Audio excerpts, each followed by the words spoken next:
Well, we are here in New Orleans, and we are about to chat it up with the celebrated Ingrid Rodriguez, the USBG president. Ingrid, welcome to the show. Thank you for having me. Yeah, absolutely. You know, you've risen to one of the most influential positions in hospitality. You know, what was your first step behind the bar? And did you ever imagine that it would lead you to here? Absolutely not. No. I have not been behind the stick in a very long time. I was a bartender very infrequently in New York in the 90s. I always tell everyone I did not make a craft cocktail. Like it was a 1-in-1 Jack and Coke maybe. I did not ever even make a cosmopolitan. But in 2012, I met the USBG in Tampa, and they needed a treasurer. So I joined on board, at the time I was 16 years in construction. And then from that point in time, I call myself the organizer of chaos. And it helped me really join them and figure out how to give them skill sets that didn't exist within the bartending community at that time. And since then, I've, somehow or another, I'm now the national president of the USBG. I think that it shows that there's an opportunity for anyone at any point in time in their life to really find a way back to hospitality, and that was really important to me. Mm-hmm. Yeah, absolutely. You know, leadership in hospitality industry can be both like inspiring and super intense. Okay. Yes. So what motivates you most in your role, and what keeps you grounded? I think the fact that hospitality touches all ends of humanity is what keeps me grounded, is that hospitality isn't just the bartender, it isn't just the supplier or even the distributor at this point. Like there is the fourth tier, which is the really important tier, which is the consumer. And I spent a lot of times on the other side of the bar and recognizing that at different points of time and in your life, the story that you tell includes that person on the other side of the bar or the server or whoever's in there. And so to me, it was always important that I call it the first touch and the last touch. And the same thing exists in construction, where people remember how you start and how you finish, but everything in between is usually a blur. And that keeps me going, and it keeps me always trying to excel people in the space of like, leave a memory that they're going to have forever, but just remember it could be good or bad, and make sure you play that role the right way. You mentioned like people coming back to it at different parts in their life. So in terms of the USBG, it might mean something to people, like differently to people, depending on where they are in that journey of hospitality. So talk about like what it might mean to someone at the beginning of their career versus someone who's like already deep into it. So I'll change that question in a little bit of a way. Hospitality always welcomes you. Yeah. So it could be you start your career at 40. It could be you start your career at 60. It could be someone who started at 20, left, and came back. The good thing about the hospitality community is that there's always a place for everyone in wherever you want to be. It's just finding it. I've known a ton of consumers that have moved from one side to the other side, whether they started in construction or accounting like I did, and said, hey, you know what, I feel like there's this path that I could take. Let me see what this looks like. And because there is so many facets to being in the hospitality community, and Tales of the Cocktail is a great way to look at what that is, because it touches just about every aspect of it. You can see yourself there. And one of the things that I love to notice are, and I hear this all the time, like COVID, of course, changed a lot of people's lives. And a lot of people, if they didn't go into real estate, they probably went into some aspect, whether that was maybe blogs, podcasts, media, a lot of magazines. A lot of people went, oh my God, this is the time for me to try something different. And the one industry that welcomes everybody is hospitality. The point of entry, I'm not going to say it's very low, but the point of entry is very welcoming. And that's one of the things that I think as we grow as a community, which we are, like COVID hurt us, but we are now accelerating our growth, is really showcasing how if you're lost, you will be found within the community. I love that too. So, you know, the USBG, it's more than just a professional network, right? It's a voice for the industry, truly. So what are some of the biggest issues facing hospitality today? So in multifold, hard to really peg down to one, because it does come across so many demographical lines. The biggest issue that's probably overriding even for decades within the industry is, can this be a career? What does a career look like? As people get into the industry and you start showcasing podcasts like this, and you have distributor roles, and you have career-based roles, people feel a little bit more comfortable. As we tackle the people who have been behind the bar for 20 years, life balance issues become part of the issue. For instance, the USBG just had a benefit that came out that we partnered with a credit union, and that credit union works specifically with bartenders to teach them how to get a mortgage or how to have a bank account and a savings account. What kind of information do you need for a loan? A lot of that stuff gets lost in the life cycle of someone who is behind the stick. We're trying to show people, hey, you can do what you love. You don't have to go down a path of going to exponential schools. And don't get me wrong, I support college and I support trading schools. But at the same time, there's this experience that you're going to learn from everyone who has been in the industry, who are mentors in the industry, that can teach you where to look, what to do. And the USBG provides, we like to call ourselves the middle of a wheel that we spoke out to everybody. So come to us and tell us what you're looking for, and we will point you in the direction to get you to where you need to go. Yeah, it's funny you said mentors, because I was thinking, in knowing that we were going to talk to you, like asking about mentorship, just personally for you, like what did that look like for you? Did you have a mentor that helped you, get to where you are now? Do you have, like, how has that mentorship changed? So it has changed. So my primary mentor for getting to where I am now was a Dave Pickerel with Whistle Pig. I met him. Who is a legend. Yes. Just take a minute. You can't gloss over him. Hand-plucked out of construction to work for Whistle Pig at the time because he thought I would be good at it. I did not think I would be good at it, but he was like, I think you should do this because you speak a language that a lot of people don't speak. And that was the cross-section, the code switching that happens between being a consumer, supplier, and part of the distro world. I understood what we were all trying to accomplish. But from there, if I'm allowed to name names, I will. You guys can cut it if you need to. But people like Elaine Duff, Lynn House, when you're talking about you have Ruth from Michter's. I forgot her last name right now because I just lost my train of thought. Kyle, who is sitting in this room. There were a lot of people that guided me, and a lot of it has to do with how do we continue to be who we are and really grow and keep our authenticity throughout it. I think mentoring is very important, but I don't think mentoring is what. In other industries, it's very clear cut. It's very much like you meet once a week and you have a conversation. I think in this industry, it's more like follow me and show me what you do. Yeah. Or follow me and don't do what I do. Or don't, yes. Do the opposite. Don't go to Erin Rose at 2 o'clock in the morning on Tails. Do not do that. Yes. Put that frozen Irish down. Okay. So you bring both experience and vision absolutely to life in your role. And so how do you balance honoring both tradition and pushing for inclusion? So I strongly feel that in order to move forward, you must know from where you came. Especially as a female in the industry, you have to recognize that you stand on the shoulders of others. My favorite book in the world that I just read recently, by the way, is America Walks into a Bar. And there's this idea in America, when you go to bars, that you're like, you don't talk politics or religion or any of that at a bar. And I'm like, are you serious? Like, in America, the first thing ever built in any city was the bar or tavern. And that was the center point of the community. And the idea of hospitality is that idea of community. And so I always tell everybody, like, you have to be comfortable having uncomfortable conversations if you want to move forward. And to me, that's authenticity. Hospitality, it's very easy to tell who is unauthentic. I always tell everyone, if you're going to sell a brand, make sure you drink the brand. No comment on good tip. Yeah, no comment on who that may be. But it's really this, I don't come from this world in the world that I came from construction. I moved into here. It was a very different world. But if you were to see me between the both, you would understand creating the bridges between those. And there's so many bridges in hospitality.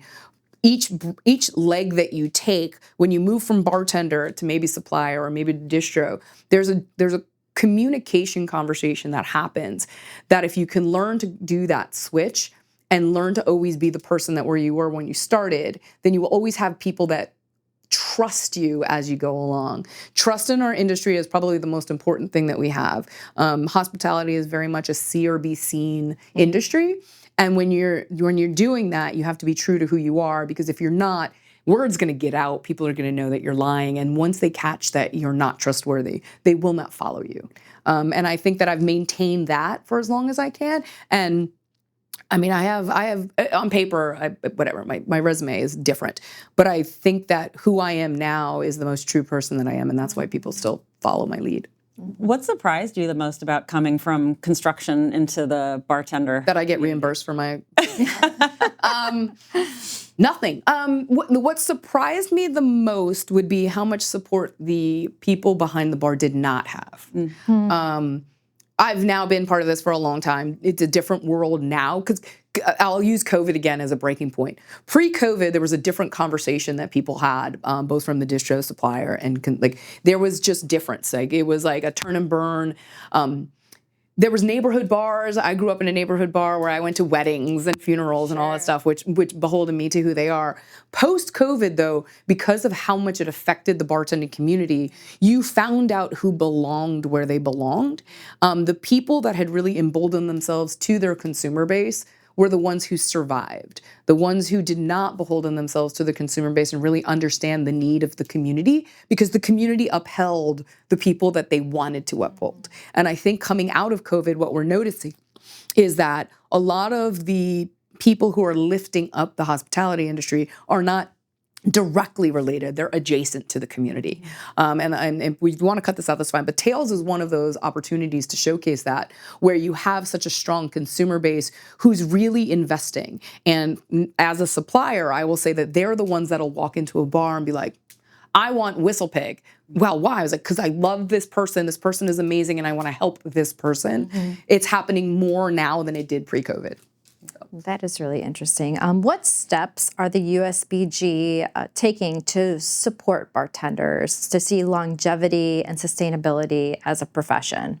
Some things I can talk about, some things I can't. Spill the tea if you can. What I love about the USBG right now is that the board and our staff are extraordinarily aligned on the future of what we want to be. Under prior staff and management and current staff and management, we have guided the USBG into what we call really our third transition of who we are. In this transition, and Bo Schuff as our executive director, because he comes from a different world, which is more political, there's an understanding that advocacy is something that we're really strong on now. We are very, very dialed into education. We are dialed into collaborating with other groups and augmenting programs that already exist. So partnering with Discus, partnering with distributors, partnering with Women of the Spirit and the Vine. We now have a partnership with the Napa Valley Wine Academy, and creating opportunities for our bartenders to access that, as opposed to maybe it's a W set, things that seemed very, very far off, putting those in approachable little bites. We also, and it sounds so dumb, it took us 76 years to get to the point where we now have a monthly membership model. So instead of paying a large sum in January, which is probably the hardest month for bartenders to remember to do anything, we're like, it's $12 a month. I actually want to go around on bars and take a picture of the menu and be like, cheaper than an espresso martini. But it's this, how do we make it, because the bartenders is the core constituency of who we are. We are here for bartenders. We are created for bartenders. Everybody else around that are the adjacent to bartenders. They're they want to access the bartenders. So what do we, if we give the bartenders what they need to become work-life balance as we look at it, then everyone else starts drilling down into that. The most fun one we have coming up is we just recently had a partnership with Virgin Cruises, and now we're going to do a USBG Virgin Cruise, and everybody is stoked. I want to go on. The partnership with the Federal Credit Union. Over the next few months, we will be rolling out additional partnerships. And all of those partnerships are really meant to give access to our bartending community to stand behind something that they believe in. We stayed away from advocacy for a very long time, because the one thing about the USBG is that we welcome everyone. Because we have that enthusiast category, it does not stop anyone from joining in and who we are. So we knew that if we were going to go down that advocacy route, that we would be planting flags, and we had to be comfortable with planting that flag.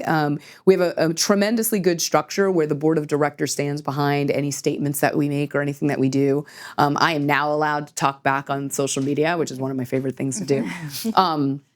But it's putting the power back into the hands of the bartender to give them a voice that maybe they can't have at their bar, but they can have more on a global scale. We've never really pointed out the fact that we are the U.S. delegate team to the World Cocktail Competition, and we are now doubling down on that, like join Team USA, because how cool is that? And we're excited about it. We're really excited about the future that we have here. I'm excited to be part of this team. I've been on the board now for 9 years in different capacities, and I'm glad to finally be seeing all the hard work that was done in the background getting us to where we think we should be going. What is your hope for like the next generation of bartenders? If you're like, wow, if we could make this thing better or something different, like what is that hope that you have, knowing that the USBG is so focused on supporting this group? Like, what would that be? I hope that they no longer get the question of why, like, oh, you're just a bartender, what are you doing next? Yeah. It is my hope that people recognize that this is a career, this is a lifetime, even if it's not necessarily just behind the bar. Like, you have so many avenues to you.